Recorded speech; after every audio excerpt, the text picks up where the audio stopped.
दरम्यान पंतप्रधान मोदी नागपुरात दाखल झालेले आहेत। पंतप्रधान मोदी नागपूरमध्ये पोहोचले। या ठिकाणी मोदींचं स्वागत करण्यात आलंय। 5 तासांच्या या दौऱ्यात ते आरएसएसच्या मुख्यालयासह दीक्षाभूमीलाही भेट देणार आहेत। संघाच्या मुख्यालयामध्ये जाणारे मोदी हे पंतप्रधान ठरणार आहेत। तर पंतप्रधान मोदी संघभूमी अशी ओळख असलेल्या रेशीम बागेतील हेडगेवार स्मृती मंदिराला भेट देतील। त्या ठिकाणी हेडगेवार यांच्या समाधीचं ते दर्शन घेणार आहेत। त्यानंतर दीक्षाभूमीतही ते जाणार आहेत। तर रेशीमबागमध्ये डॉक्टर हेडगेवार स्मारक समितीचे अध्यक्ष भैयाजी जोशी प्रधानमंत्री मोदी यांचं स्वागत करतील। दरम्यान पंतप्रधान मोदी स्मृती मंदिरामध्ये डॉक्टर हेडगेवार गुरुजींच्या समाधीला अभिवादन करणार आहेत। यावेळी सरसंघचालक मोहन भागवत हे सुद्धा उपस्थित असतील। तर मुख्यमंत्री देवेंद्र फडणवीस, नितीन गडकरी हे सुद्धा या वेळेला उपस्थित असणार आहेत। दरम्यान एअरपोर्टवरची ही दृश्य आपण बघू शकतोय। पंतप्रधान मोदी यांचं जेव्हा आगमन झालेलं होतं नागपूरमध्ये, त्यावेळेला मुख्यमंत्री आणि केंद्रीय मंत्री नितीन गडकरी हे स्वागत करताना आपल्याला दिसत आहेत। याविषयी अधिक माहितीसाठी आपले प्रतिनिधी उदय तिमांडे हे थेट नागपूरवरून आपल्यासोबत जोडले गेले आहेत। उदय, काय सांगाल? तब्बल 12 वर्षांनंतर मोदी जेव्हा आधी मुख्यमंत्री होते त्यावेळेला नागपूरमध्ये आरएसएसच्या मुख्यालयामध्ये आलेले होते आणि आता पंतप्रधान पदाची 3री टर्म सुरू झालेली आहे, तेव्हा ते नागपूरमध्ये पोहोचलेत। कसा उत्साह दिसतोय? काय चित्र आहे? परा अगदी खरा आहे। पंतप्रधान नरेंद्र मोदींच्या या नागपूर दौऱ्याला जी आहे ती सुरुवात झालेली आहे। कारण या दौऱ्यामध्ये पंतप्रधान नरेंद्र मोदी पहिल्यांदा जे आहे ते नागपूरच्या रेशीमबाग इथल्या राष्ट्रीय स्वयंसेवक संघाचे सरसंघचालक आद्य सरसंघचालक डॉक्टर हेडगेवार आणि दुसरे सरसंघचालक गोळवलकर गुरुजी यांची समाधी असलेल्या स्मृती मंदिराला भेट देणार आहेत। आणि आता काही क्षणापूर्वी जे आहे ते प्रधानमंत्री नरेंद्र मोदी जे आहेत ते रेशीमबाग मधल्या या स्मृती मंदिरामध्ये पोहोचलेले आहेत आणि त्यांच्या या दौऱ्याला आता अधिकृतरित्या सुरुवात झालेली आहे। आपण पाहिलं की या दौऱ्याच्या सुरुवातीला रेशीमबाग इथं पोहोचल्यानंतर डॉक्टर हेडगेवार स्मारक समितीचे अध्यक्ष भैयाजी जोशी यांच्याकडून जे आहे ते प्रधानमंत्री नरेंद्र मोदी यांचं स्वागत करण्यात आलेलं आणि आता त्यांना जे आहे त्या स्मृती मंदिरामध्ये नेण्यात येत आहे। हे स्मृती मंदिर जे आहे ते संघ स्वयंसेवकांसाठी अत्यंत महत्वाचं स्थळ आहे, प्रेरणा स्थळ आहे। कारण या ठिकाणी जे आहे ते राष्ट्रीय स्वयंसेवक संघाचा जो महत्वाचा 3य वर्ष असतो तो 3य वर्ष इथंच होत असतं। देशभरातले स्वयंसेवक या 3य वर्षाच्या निमित्ताने इथे येत असतात। त्यामुळे संघ स्वयंसेवकांसाठी जे आहे ती हे स्मृती मंदिर नेहमी प्रेरणा स्थळ म्हणून राहिलेलं आहे। आणि आपण पाहिलं की नरेंद्र मोदी स्वतः संघ स्वयंसेवक आहेत, ते संघाचे पूर्ण वेळ प्रचारक राहिलेले आहेत। त्यामुळे प्रचारक असताना जे आहे ते मोदींचा या ठिकाणी अनेक काळ वास्तव्य राहिलेला आहे। स्वतः प्रधानमंत्री नरेंद्र मोदी यांचं 3य वर्ष जे आहे ते याच रेशीमबागमध्ये याच कार्यालयामध्ये झालेलं आहे। मात्र प्रधानमंत्री झाल्यानंतर ते पहिल्यांदा या स्मृती मंदिरात येत आहे। या आधी संघ स्वयंसेवक अटल बिहारी वाजपेयी ज्यावेळी प्रधानमंत्री होते त्यावेळी 2000 मध्ये त्यांनी या स्मृती मंदिराला भेट दिली होती आपल्या मंत्रिमंडळातील काही सहकाऱ्यांसह। आणि आता नरेंद्र मोदी आपल्या कारकिर्दीमध्ये पहिल्यांदा या स्मृती मंदिराला भेट देतात। त्यामुळे हा देखील एक नवा इतिहास आहे। खरं तर संघाचं हे शताब्दी वर्ष आहे। संघाचं शताब्दी वर्षाला आजपासून पूर्ण सुरुवात होत आहे। संघ आता आपल्या 100व्या वर्षात पदार्पण करतं आणि या 100व्या वर्षात पदार्पण करत असताना एक संघ स्वयंसेवक प्रधानमंत्री होणं आणि तो प्रधानमंत्री या संघ कार्यालयात येणं हे खरं तर भाजपसाठी आणि तेवढंच संघ स्वयंसेवकांसाठी आनंदाचा क्षण आहे। आणि या क्षणाची प्रतीक्षा जी आहे ती अनेक दिवस जी आहे ते केली जात होती, ती प्रतीक्षा आता पूर्ण झालेली आहे। आपण पाहतोय की प्रधानमंत्री नरेंद्र मोदी जे आहेत ते या स्मृती मंदिरात असलेल्या डॉक्टर हेडगेवारांच्या पुतळ्याला जे आहे ते माल्यार्पण खाली तिथं देखील जे आहे ते मोदींकडून आदरांजली अर्पण केली जाणार आहे। विशेष म्हणजे यावेळी जे आहे ते भैयाजी जोशी तर उपस्थित आहेत, मात्र राष्ट्रीय स्वयंसेवक संघाचे सरसंघचालक मोहन भागवत देखील यावेळी जे आहे ते इथे उपस्थित आहे। जी माहिती मिळते त्या माहितीनुसार स्मृती मंदिरात भेट दिल्यानंतर काही अनौपचारिक चर्चा जी आहे ते मोहन भागवतांसोबत मोदी यांची होणार आहे। सोबतच प्रधानमंत्र्यांच्या सोबत मुख्यमंत्री देवेंद्र फडणवीस, केंद्रीय मंत्री नितीन गडकरी देखील इथं उपस्थित आहेत। त्यामुळे एकंदरीत राजकीय दृष्ट्या देखील या भेटीला अनेक दृष्टीने जे आहे ते महत्व प्राप्त होतं। कारण संघ विचारांचे म्हणून हेकाळणी कुठेतरी भाजपची प्रधानमंत्र्यांची केली जातं आणि अनेक वेळा आपण पाहिलं होतं की संघ आणि भाजप हे एका परिवारातले जरी असले तरी आम्ही कसे भिन्न आहे हे दाखवण्याचा प्रयत्न करतात। आपण लोकसभा निवडणुकीच्या आधी पाहिलं होतं की भाजपचे अध्यक्ष जे.पी. नड्डा यांनी आता आम्हाला संघाची गरज नाही असं देखील वक्तव्य केलं होतं।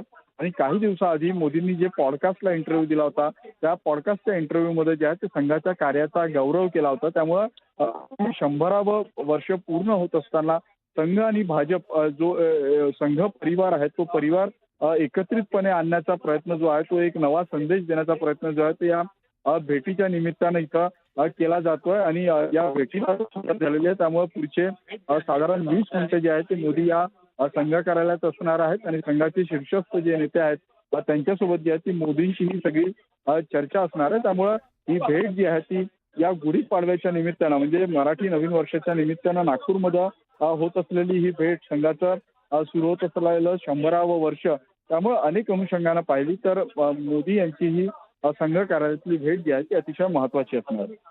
निश्चितच उदय, आता तुम्ही सांगितलं ज्या पद्धतीनं पॉलिटिकल महत्व सुद्धा आहे या भेटीला, कारण पंतप्रधान मोदी हे मागील 2 टर्म पंतप्रधान राहिलेले होते, त्याच्यानंतर आता 3ऱ्या टर्म मध्येच ते भेट देत आहेत, त्याच्यामुळे एक विशेष महत्व या भेटीला आलेलं आहे आणि 100 वर्षांचा झालाय संघ, त्याच्यामुळे तेही एक वेगळं महत्व आहे. अशामध्ये आता भाजपचे जे अध्यक्ष आहेत, राष्ट्रीय अध्यक्ष, त्यांचीही निवड केली जाणार आहे. त्या पार्श्वभूमीवर सुद्धा महत्वाची अशी ही भेट मानली जाते.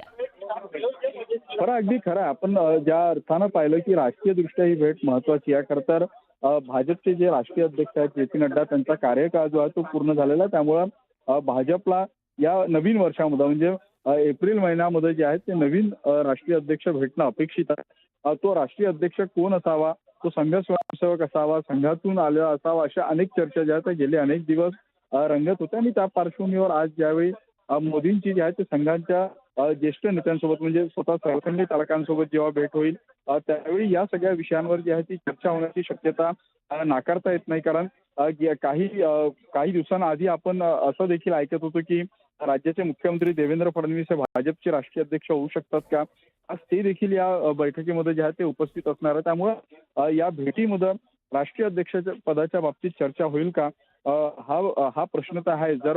जर ही चर्चा झाली तर नक्कीच आगामी दिवसामध्ये या चर्चेतून जे नाव अंतिम होईल ते नाव जे आहे ते भाजपचा राष्ट्रीय अध्यक्ष म्हणून समोर येण्याची शक्यता जी आहे ती नाकारता येत नाही. त्यामुळे या अनुषंगाने देखील ही भेट फार अतिशय महत्वाची असणार आहे. निश्चितच नागपूरमध्ये संघाचं मुख्यालय आहे आणि पंतप्रधान मोदी हे सुद्धा संघाच्या मुशीत घडलेले नेते आहेत. ते गुजरातचे मुख्यमंत्री राहिले, त्याच्यानंतर आता 3री टर्म आहे त्यांची देशाचे पंतप्रधान म्हणून आणि या वेळेला जेव्हा संघाला 100 वर्ष पूर्ण होत आहेत तेव्हा ते भेट देत आहेत संघाच्या मुख्यालयाला.